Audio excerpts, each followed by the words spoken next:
পতিত পরাজিত বিতাড়িত ফ্যাসিস্ট সরকারের জনবিরোধী এবং গণবিরোধী কর্মকাণ্ডের ফলে যে জনরোষ তৈরি হয়েছে বা জনরোষ তৈরি হয়েছিল, তাতে এই মহান সংসদের সাবেক স্পিকার বা ডেপুটি স্পিকারকে খুঁজে পাওয়া যায়নি।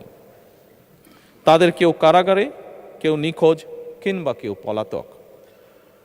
দীর্ঘ ১.৫ দশকের ফ্যাসিবাদী এবং তাবেদারি শাসন শোষণের পর জনগণের ভোটে নির্বাচিত প্রতিনিধিদের নিয়ে আজ আমাদের এক বিশেষ পরিস্থিতিতে জাতীয় সংসদের কার্যক্রম শুরু হতে যাচ্ছে। এমন পরিস্থিতিতে আমরা সংবিধান এবং সংসদের কার্যপ্রণালী বিধির বিধান অনুসরণ পূর্বক ত্রয়োদশ জাতীয় সংসদে সভাপতিত্ব করার জন্য আজ আমি প্রবীণ রাজনীতিবিদ এবং 5 বারের মতন নির্বাচিত জাতীয় সংসদ সদস্য জনাব ডক্টর খন্দকার মোশাররফ হোসেনের নাম প্রস্তাব করছি।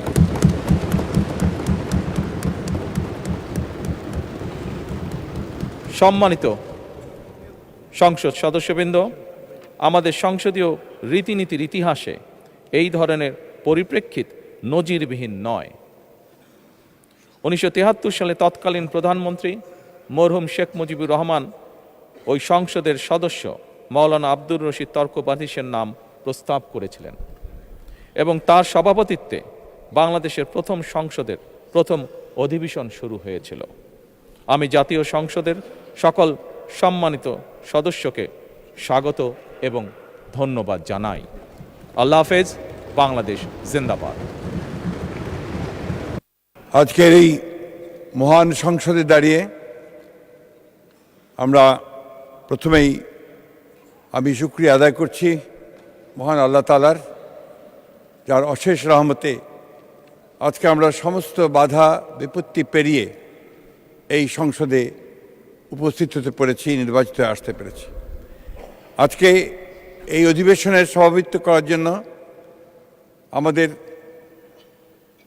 দলীয় প্রধান, সংসদ নেতা, আমাদের প্রধানমন্ত্রী যে প্রস্তাব করেছেন ডক্টর খন্দকার মোশাররফ হোসেনের নাম, আমি আমাদের দলের পক্ষ থেকে এটাকে পূর্ণ সমর্থন জানাচ্ছি।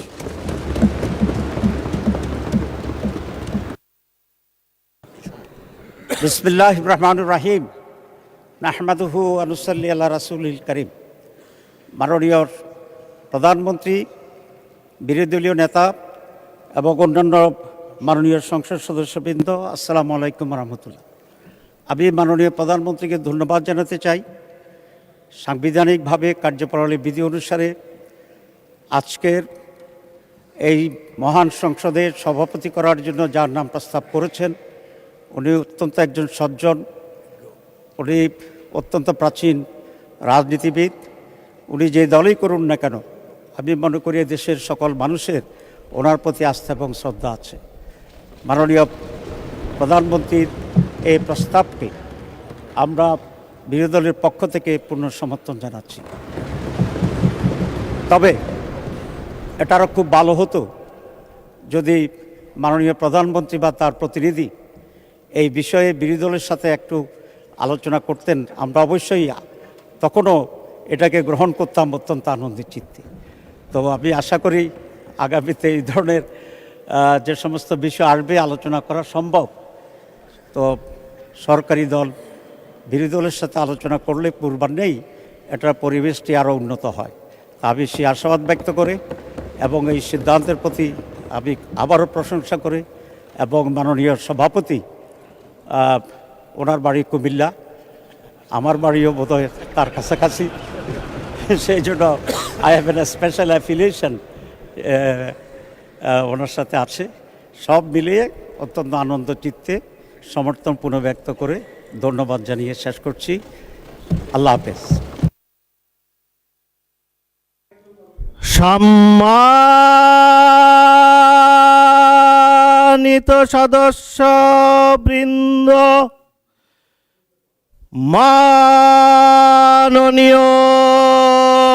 সভাপতি,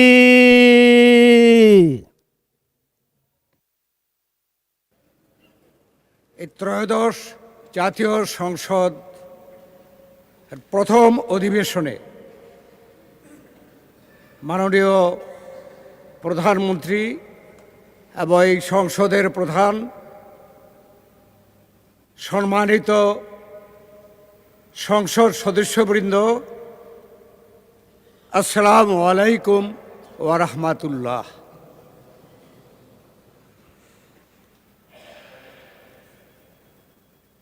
মাননীয় সদস্যবৃন্দ, স্বাধীন সার্বভৌম গণপ্রজাতন্ত্রী বাংলাদেশের আপামর জনগণের আপসহীন সংগ্রাম, ছাত্র জনতার রক্তক্ষয়ী গণ অভ্যুত্থানের ফলে দীর্ঘ 1.5 যুগের স্বৈরাচারী ফ্যাসিস্ট শাসনের অবসান এবং জনগণের স্বতঃস্ফূর্ত অংশগ্রহণে সুষ্ঠু, নিরপেক্ষ, উৎসবমুখর ত্রয়োদশ জাতীয় সংসদের নির্বাচনের মাধ্যমে কাঙ্ক্ষিত গণতন্ত্রে উত্তরণের এই সন্ধিক্ষণে ত্রয়োদশ জাতীয় সংসদের প্রথম অধিবেশনে আপনাদেরকে স্বাগত ও অভিনন্দন জানাই।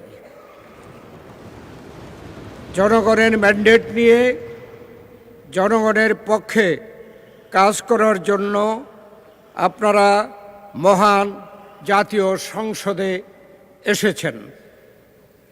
এ এক মহৎ দায়িত্ব এবং গৌরবের বিষয়। দেশপ্রেমের সুমহান মন্ত্র বুকে ধারণ করে দেশমাতৃকার তরে আপনাদের অঙ্গীকার পালনে আমাদের আপনাদের সক্রিয় দায়িত্বশীল অংশগ্রহণ গণতন্ত্রের নূতন করে অগ্রযাত্রাকে আরও গতিশীল ও সমৃদ্ধ করবে, এ আমাদের দৃঢ় বিশ্বাস। জনগণের প্রত্যাশা পূরণ, গণতন্ত্রের ভিত সুদৃঢ়করণ, স্বচ্ছতা, জবাবদিহিতা ও সুশাসন প্রতিষ্ঠায় আমাদের ঐক্যবদ্ধ নিরলস প্রয়াস অব্যাহত রাখতে হবে। মাননীয় সংসদ সদস্যবৃন্দ,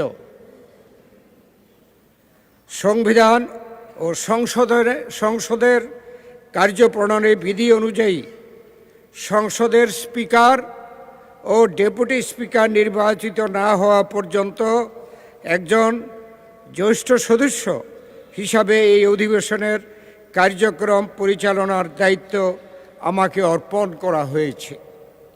এই দায়িত্ব পালনের সুযোগ পেয়ে নিজে সম্মানিত বোধ করছি এবং এই দায়িত্ব পালনে আপনাদের সর্বাত্মক সহযোগিতা কামনা করছি।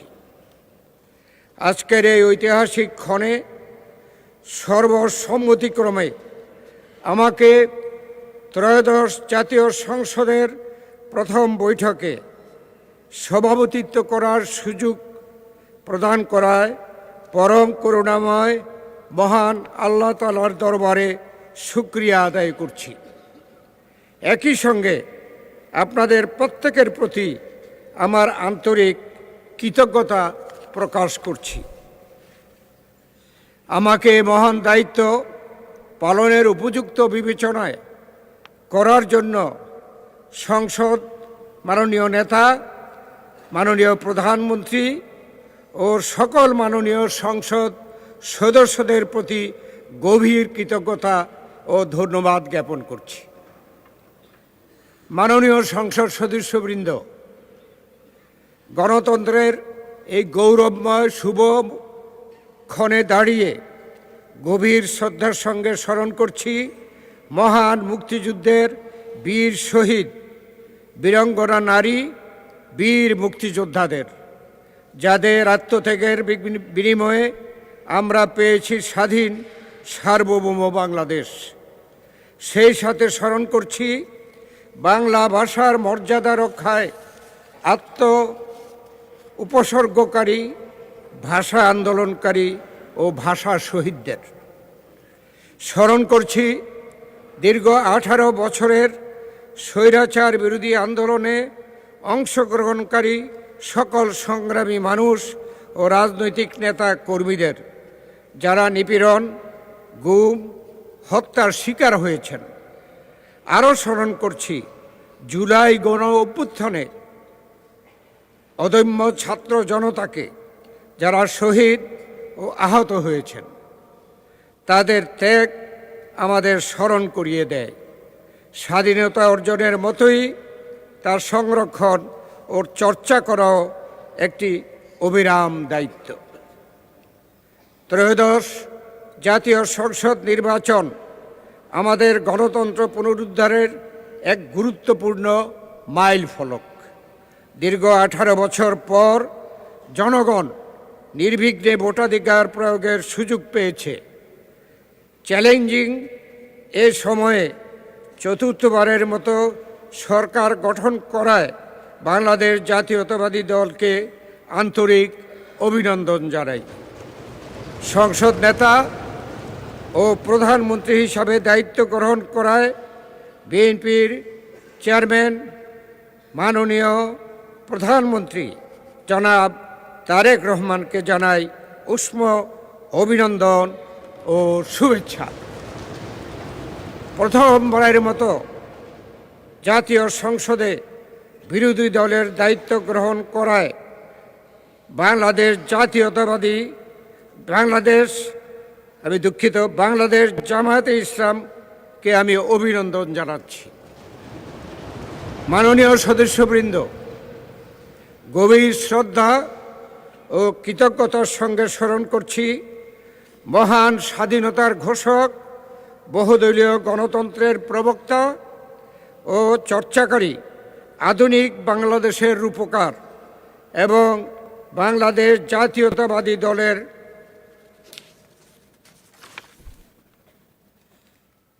প্রতিষ্ঠাতা চেয়ারম্যান শহীদ রাষ্ট্রপতি জিয়াউর রহমানকে।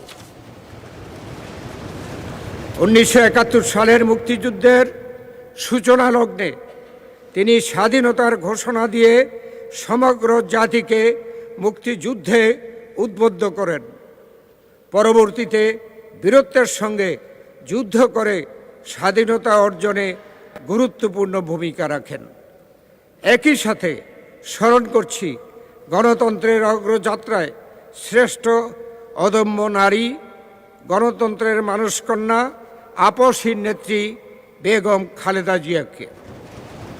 বাংলাদেশের প্রথম নারী প্রধানমন্ত্রী হিসেবে আপসহীন সংগ্রাম ও দৃঢ় নেতৃত্বের মাধ্যমে তিনি বাংলাদেশে সংসদীয় শাসন ব্যবস্থা পুনঃপ্রতিষ্ঠা করেন। রাজনৈতিক প্রতিকূলতা, কারাবরণ এবং দমন পীড়নের মুখেও গণতন্ত্রের প্রশ্নে তিনি কখনই আপোস করেননি। 1990 সালের স্বৈরাচার বিরোধী আন্দোলন থেকে শুরু করে 2024 সালের জুলাই আন্দোলন, গণতন্ত্র রক্ষার সংগ্রাম আমাদের ইতিহাসকে নূতন নূতন অধ্যায়ে সমৃদ্ধ করেছে। মুক্তিযুদ্ধ ও জুলাইয়ের চেতনায় উদ্বুদ্ধ হয়ে কর্মকাজ, গর্বদেশ এবং সবার আগে বাংলাদেশ, এই মূলনীতিকে সামনে রেখে আমরা ঐক্যবদ্ধভাবে এগিয়ে যাব ইনশাআল্লাহ। মাননীয় সদস্যবৃন্দ, সংসদ সদস্যবৃন্দ, ফ্যাসিস্ট আমলে সংগঠিত মানবতা বিরোধী অপরাধ, বিচার বহির্ভূত হত্যাকাণ্ডের নিরপেক্ষ বিচার বিভাগের কার্যকর স্বাধীনতা নিশ্চিতকরণ এবং মুক্তিযুদ্ধের নিরপেক্ষ ইতিহাস সংরক্ষণের মাধ্যমে একটি মানবিক, অন্তর্ভুক্তিমূলক ও জবাবদিহিমূলক রাষ্ট্র গড়ে তোলাই আমাদের লক্ষ্য হওয়া উচিত। আমি দৃঢ়ভাবে বিশ্বাস করি ত্রয়োদশ জাতীয় সংসদ রাষ্ট্র বিনির্মাণে সক্রিয় ও ইতিবাচক ভূমিকা পালন করবে। 2026 সালে ত্রয়োদশ জাতীয় সংসদের শুভযাত্রা আজ থেকে শুরু হলো। অতীত থেকে শিক্ষা নিয়ে পারস্পরিক শ্রদ্ধা সহযোগিতার ভিত্তিতে আমরা উন্নয়ন ও অগ্রগতির পথে বাংলাদেশকে এগিয়ে নিয়ে যাব। এই প্রত্যাশা ব্যক্ত করে দিনের কার্যসূচি অনুযায়ী স্পিকার ও ডেপুটি স্পিকার নির্বাচনের জন্য অগ্রসর হচ্ছি।